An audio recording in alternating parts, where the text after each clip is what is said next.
ಇವತ್ತು ವಿಧಾನಸಭೆಯ ಅಧಿವೇಶನದಲ್ಲಿ ಶಿಕಾರಿಪುರದ ಶಾಸಕ ಬಿವೈ ವಿಜೇಂದ್ರ ಸರ್ಕಾರವನ್ನ ತರಾಟೆ ತೆಗೆದುಕೊಂಡರು. ರಾಜ್ಯ ಸರ್ಕಾರ ಅತಿ ಹೆಚ್ಚು ಸಾಲ ಮಾಡಿ ಜನರನ್ನ ಸಾಲದ ಸುಳಿಗೆ ಸಿಲುಕಿಸಿ ಆರ್ಥಿಕ ಬೌದ್ಧಿಕ ದಿವಾಳಿತನದ ಪ್ರದರ್ಶನವನ್ನ ತೋರಿಸ್ತಾ ಇದೆ. ಸಿದ್ದರಾಮಯ್ಯನವರು ನಾಡಿನ 7 ಕೋಟಿ ಕನ್ನಡಿಗರ ನಿರೀಕ್ಷೆಗಳನ್ನ ನಾವು ಅರಿತಿದ್ದೇವೆ. ಈ ಆಯವ್ಯಯ ನಾಡಿನ ರೈತರು, ದಮನಿತರ ಮಹಿಳೆಯರ, ಆಸಕ್ತರ, ಅಲ್ಪಸಂಖ್ಯಾತರ, ವಿದ್ಯಾರ್ಥಿ ಯುವಜನರ, ವ್ಯಾಪಾರ ಮತ್ತು ಕೈಗಾರಿಕೋದ್ಯಮದಲ್ಲಿ ತೊಡಗಿಕೊಂಡಂಥವರ ಕನಸನ್ನ ಹಾಗೂ ಆತ್ಮವಿಶ್ವಾಸವನ್ನ ಪ್ರತಿನಿಧಿಸೋ ಜೀವಂತ ದಾಖಲೆ ಆಗಿದೆ ಅಂತ ಹೇಳಿರೋದು ಭಾರಿ ಹಸಿ ಸುಳ್ಳು ಅಂತ ಬಿವೈ ವಿಜೇಂದ್ರ ಕಿಡಿಕಾರಿದ್ದಾರೆ.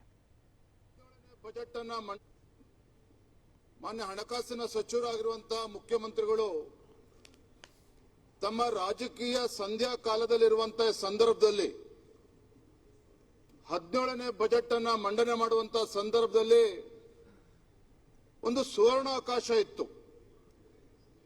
ತಮ್ಮ ರಾಜಕೀಯ ಜೀವನದ ಒಂದು ಸುದೀರ್ಘ ಅನುಭವದ ಆಧಾರದ ಮೇಲೆ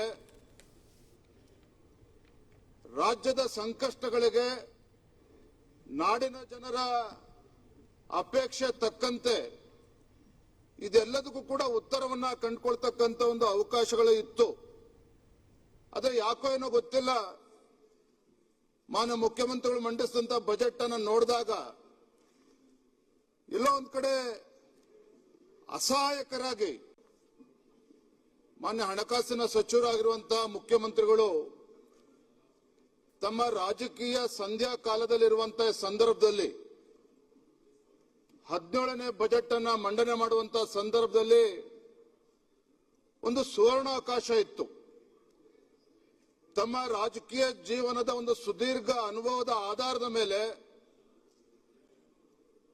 ರಾಜ್ಯದ ಸಂಕಷ್ಟಗಳಿಗೆ, ನಾಡಿನ ಜನರ ಅಪೇಕ್ಷೆ ತಕ್ಕಂತೆ ಇದೆಲ್ಲದಕ್ಕೂ ಕೂಡ ಉತ್ತರವನ್ನ ಕಂಡುಕೊಳ್ತಕ್ಕಂಥ ಒಂದು